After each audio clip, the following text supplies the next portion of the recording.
United States Navy Supercarrier captain, wields the awe-inspiring authority to command a $13 billion floating nuclear fortress. He shoulders the immense honor of leading 5,000 elite American sailors across the globe, executing flawless high-stakes operations where exactly one microscopic error is simply not an option. What extraordinary level of ironclad mental fortitude does a mortal man require to master this monumental power and inspire his crew every single day? Let's breach the classified bulkheads and uncover the incredible, hidden reality behind the most prestigious command on the ocean. At this exact millisecond, plunging through the volatile, pitch-black waters of the Philippine Sea, a 1,092-foot Nimitz-class supercarrier displaces 100,000 tons of ocean water. It is a $6.2 billion apex predator, a sovereign floating city powered by twin A4W nuclear reactors. Yet, the absolute fate of this terrifying geopolitical instrument, its 5,000 elite personnel, and its payload of 75 lethal aircraft rests squarely on the fragile shoulders of exactly one human being. A single heartbeat commanding 4.5 acres of sovereign territory.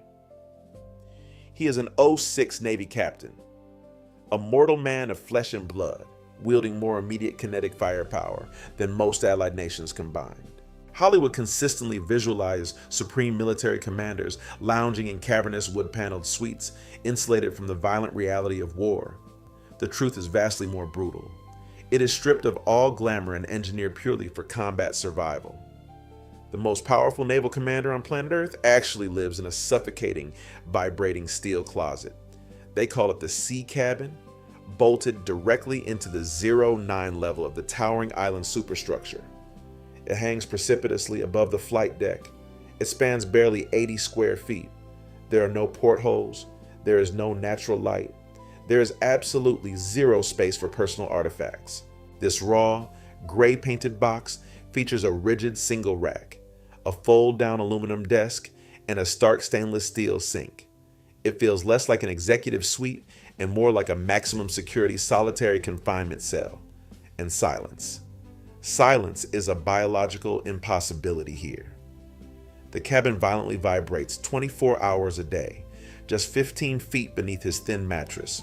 44,000-pound F/A-18E Super Hornets slam onto the abrasive non-skid flight deck at 150 miles per hour. The violent kinetic deceleration of the Mark 7 arresting gear sends massive, spine-rattling shockwaves directly through the bulkheads. The deafening, absolutely visceral roar of twin F4-14 afterburning turbofans is a tangible physical force. He breathes in the faint, ever-present scent of JP5, jet fuel, and scorched rubber. There is no escaping the war. The staggering irony is that a magnificent sanctuary actually exists deep within this very hull. 4 decks down sits the import cabin. It is a spacious, climate-controlled stateroom featuring an elegant dining area, polished mahogany, plush seating, and total acoustic separation from the deafening chaos of the flight line. It is explicitly designed to host foreign admirals and project diplomatic prestige. Yet, the very second the heavy mooring lines are cast off and the carrier enters hostile waters, the captain completely abandons this luxury. He willingly trades spacious comfort for a torturous metal box for one terrifying, uncompromising reason: time. In modern, high-end naval warfare, distance is not measured in nautical miles. It is measured in milliseconds. If the AN/SPS-48 air search radar detects an inbound anti-ship ballistic missile plummeting from the stratosphere at Mach 10, hesitation equals mass casualties. From a dead, exhausted sleep, the captain can tear open his heavy aluminum hatch and step directly onto the navigation bridge in exactly 7 seconds. 7 seconds to transition from unconsciousness to commanding a fully integrated carrier strike group. 7 seconds to process highly classified telemetry, evaluate a complex threat matrix, and authorize lethal, irreversible countermeasures. The sea cabin is not a bedroom, it is a forward-deployed tactical launch pad. The Navy deliberately strips away his physical comfort to guarantee his immediate, authoritative presence in the fight. He sacrifices his humanity so the warship can function flawlessly. But if enduring this claustrophobic, deafening physical existence is the baseline requirement of command, what exactly does this unrelenting 24-hour psychological pressure do to the human brain when the general quarters alarm finally screams at 0300 hours at 0400 hours? The illusion of rest violently shatters. The captain's day does not begin. It detonates. He operates on a rolling deficit of perhaps 3 hours of fragmented, vibration-soaked REM sleep. Within 90 seconds of rising, he must transition from exhausted unconsciousness to absolute, razor-sharp cognitive supremacy. His brain is immediately flooded with the overnight operations summary, a dense, highly classified matrix of tactical telemetry. He proceeds directly into the Carrier Intelligence Center, a heavily guarded vault humming with server racks deep within the hull. Here, he absorbs terabytes of raw, multi-domain data harvested by space-based infrared systems and EP-3EE Ares 2 surveillance aircraft. He is not looking at simple maps. He is hunting ghosts. He scrutinizes faint acoustic anomalies detected at depths of 1,200 feet, determining if a shadow 300 nautical miles away is a biological echo or a hostile Type 093 Shang-class nuclear attack submarine. The cognitive load is staggering, demanding flawless synthesis of incomplete, contradictory intelligence. A single misinterpretation of a fleeting radar blip could place 5,000 American sailors in the crosshairs of a DF-21D anti-ship ballistic missile. He must remain perfectly analytical, devoid of emotion, while silently holding the fate of a $6.2 billion asset. He processes this lethal threat matrix before most of the world has even poured their first cup of coffee. By 0600 hours, the relentless administrative assault commences. The captain convenes with his core department heads, the air boss, the chief engineer, the combat systems officer. Running a Nimitz-class supercarrier is exponentially more complex than managing a highly industrialized city. He must oversee the daily consumption of up to 400,000 gallons of distilled fresh water and the serving of 18,000 daily meals. But this city is actively preparing for global thermal conflict. He holds absolute, indisputable veto power over the master flight plan and the ship's lethal inventory. He strictly authorizes the precise ordnance loadouts, allocating $400,000 AIM-9X Sidewinder missiles and 2,000-pound GBU-31 JDAMs to outgoing strike packages. He reviews the critical coolant chemistry of the dual A4W nuclear reactors, which generate 260 megawatts of thermal power. Every single microscopic logistical failure, a ruptured hydraulic line, a contaminated batch of JP5 aviation fuel cascades violently upward directly to his small aluminum desk. By mid-morning, he ascends to the navigation bridge on the 09 level. He does not physically touch the ship's brass helm. The specialized officer of the deck executes those complex maneuvers. Instead, the captain operates strictly on a high-stakes naval doctrine known as command by negation.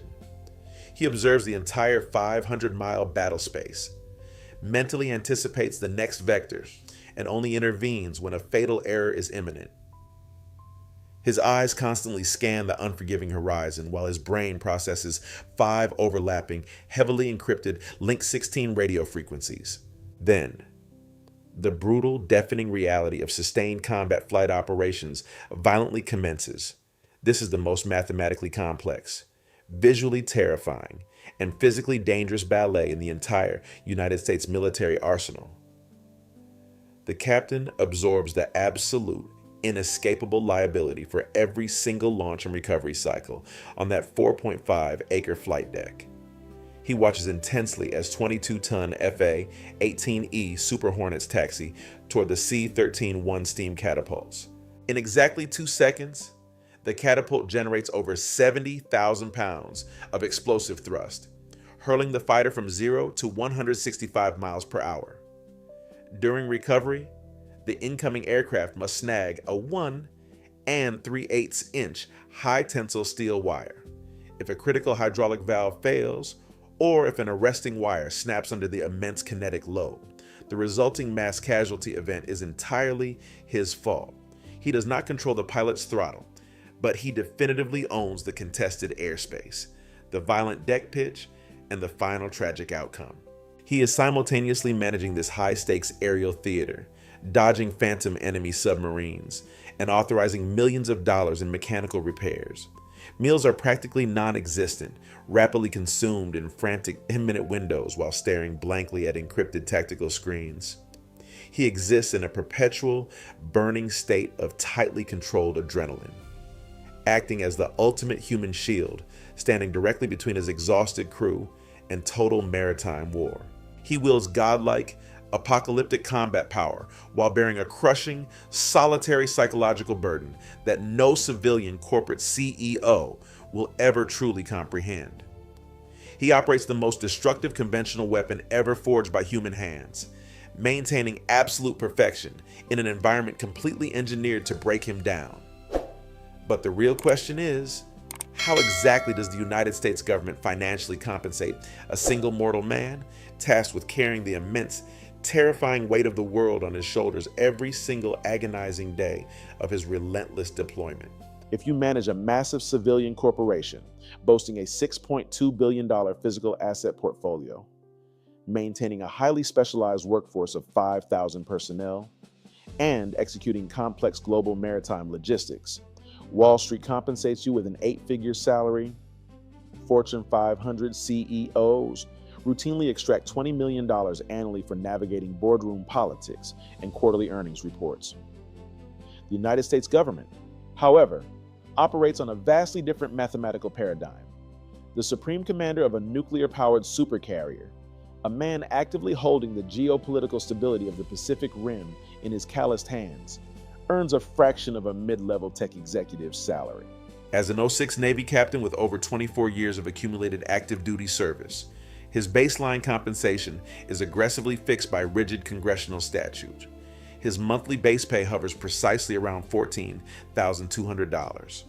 When combined with a basic allowance for housing, specialized aviation career incentive pay, career C-pay, and a microscopic $225 monthly imminent danger pay stipend for actively operating inside a hostile weapons engagement zone, his total annual compensation barely grazes the $210,000 threshold. He is managing the most concentrated matrix of lethal kinetic energy on the planet, authorizing billion-dollar flight operations daily, and earning roughly what a regional dental surgeon makes in a quiet Midwestern suburb. They do not endure this crushing, relentless grind for the financial remuneration. They do it because commanding a supercarrier is the absolute, undisputed pinnacle of the naval profession. But sitting in that scarred leather chair on the navigation bridge is mathematically one of the most statistically improbable achievements in the modern military. You cannot simply promote your way into this specific job. The filtration process is utterly brutal, entirely unforgiving, and spans 3 decades of continuous, high-stakes physical and psychological testing. The primary prerequisite is non-negotiable. The candidate must be a designated naval aviator. The Navy mandates that the man commanding the flight deck must inherently understand the visceral, terrifying geometry of landing a 22-ton aircraft on a pitching, heaving steel runway in pitch darkness. By the time an officer is even considered for carrier command, they have survived thousands of hours strapped into the ejection seat of an F/A-18 strike fighter. They have successfully executed over 800 violent carrier-arrested landings, each one an incredibly controlled near-death collision. They have flown highly classified combat sorties through heavily contested airspace, directly surviving surface-to-air missile locks and the brutal, unforgiving G-forces of desperate dogfights. But aerial supremacy is merely the baseline entry fee. A brilliant fighter pilot does not automatically equate to a brilliant ship handler. Therefore, the Navy forces these senior aviators completely out of their comfort zones. They are ordered to command deep-draft amphibious transport docks or massive fast combat support ships. They must conclusively prove they can maneuver 40,000 tons of steel through treacherous, congested maritime choke points like the Strait of Hormuz before they are ever allowed to touch a nuclear supercarrier. Then comes the ultimate, agonizing academic filter, the Naval Nuclear Power Training Command. The Navy takes combat-hardened fighter pilots in their mid-40s and violently forces them through a grueling 15-month academic meat grinder, originally designed by Admiral Hyman G. Rickover. These aviators must perfectly master the complex, highly classified quantum mechanics and thermodynamics of the A4W pressurized water reactors.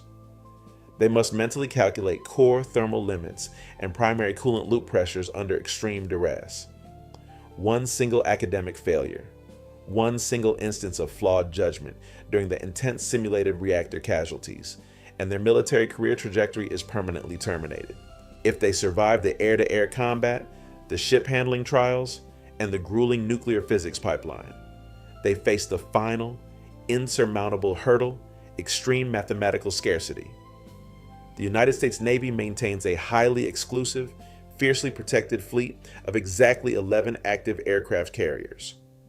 Out of approximately 340,000 active duty personnel across the entire naval enterprise, exactly 11 individuals hold this apocalyptic authority at any given moment.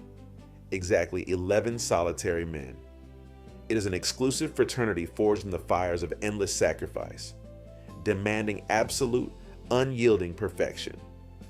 They have systematically eliminated every single possible point of dangerous physical and professional weakness over a severely brutal 30-year combat crucible. They have successfully forged the perfect tactical commander, a highly calibrated human machine capable of flawlessly operating the most devastating conventional weapon ever constructed by mankind. But when you completely strip a man of his normal human vulnerabilities to forge an unbreakable iron commander, what terrifying psychological toll does that ultimate crushing isolation extract from his soul when the massive warship finally goes dark and he is left entirely alone? He commands a thriving, heavily armed metropolis of 5,200 souls, yet he remains the most profoundly isolated human being in the vast Pacific Ocean. The rigid, unforgiving hierarchy of high-end naval command demands absolute, impenetrable, emotional distance. He cannot vent his profound physical exhaustion to his executive officer. He cannot share casual moments in the wardroom, complaining about the crushing strategic pressure raining down from the Pentagon. Familiarity breeds lethal complacency, and complacency on a 100,000-ton nuclear-powered supercarrier rapidly generates mass casualties. Therefore, he exists behind an invisible, bulletproof pane of tactical isolation. His crew's average age is just 20. To them, he is a father figure, a supreme judge, and a battlefield executioner wrapped into a single uniform. When an F-35C Lightning II pilot tragically fails to return from a perilous night sortie, the captain sits entirely alone inside the violently vibrating sea cabin. He personally drafts the most agonizing, soul-crushing letter a human hand can write to a grieving mother. He silently absorbs the massive collective trauma of his crew so the warship can continue to fight flawlessly. The invisible silent cost extracted from his personal life is catastrophically high, while successfully projecting unyielding American deterrence across the heavily contested South China Sea during a punishing 270-day combat deployment. His own personal world evaporates. He completely misses his daughter's high school graduation. He misses parents' funerals. He communicates with his terrified, lonely spouse through heavily monitored, severely delayed, text-only emails routed over congested, low-bandwidth military satellites. The divorce rate among senior combat commanders is staggeringly high, a tragic epidemic born from decades of chronic state-sponsored absenteeism. He actively, willingly sacrifices the very freedoms and deeply cherished family moments he has sworn to protect. He essentially trades his own normal human existence to become a flawless, unfeeling tactical instrument of the state. Yet, despite this horrific, unrelenting psychological meat grinder, these commanders do not break. They do not quit. They fiercely compete and volunteer for this brutal crucible over and over again. Why? Because to successfully command a United States Navy supercarrier is to touch the absolute zenith of human leadership. It is a profoundly sacred, almost mythological calling.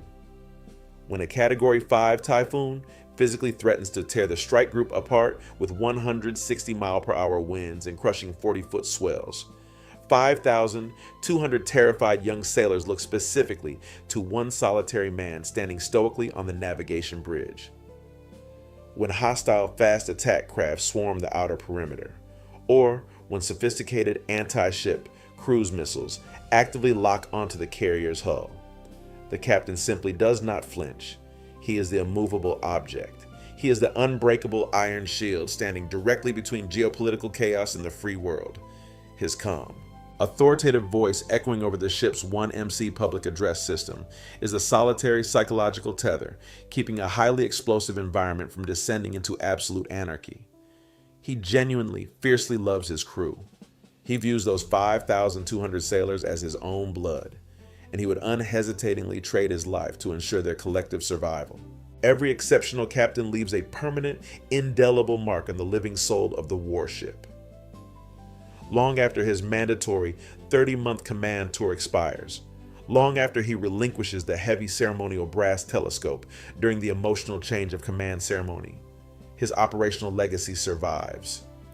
Sailors will relentlessly tell legendary stories of the commander who stood awake for 48 agonizing hours straight to safely navigate a treacherous, unmapped minefield. They will forever immortalize the selfless leader who fiercely defended his enlisted deck crew against unreasonable demands from rear admirals. He permanently departs the Supercarrier, leaving behind vital fragments of his own sanity and the best decades of his youth, asking for absolutely nothing in return. That is a staggering, undeniable, beautiful cost of wielding the most destructive, magnificent weapon system ever conceived. It is a life defined entirely by unimaginable sacrifice. Crushing physical responsibility and unmatched, uncompromising honor. If this deep dive shattered your perspective on the brutal reality of naval command, hit that like button and fiercely subscribe to the channel right now.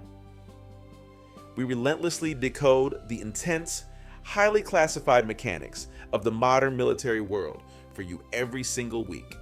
Join our community today, and we will see you on the next analysis.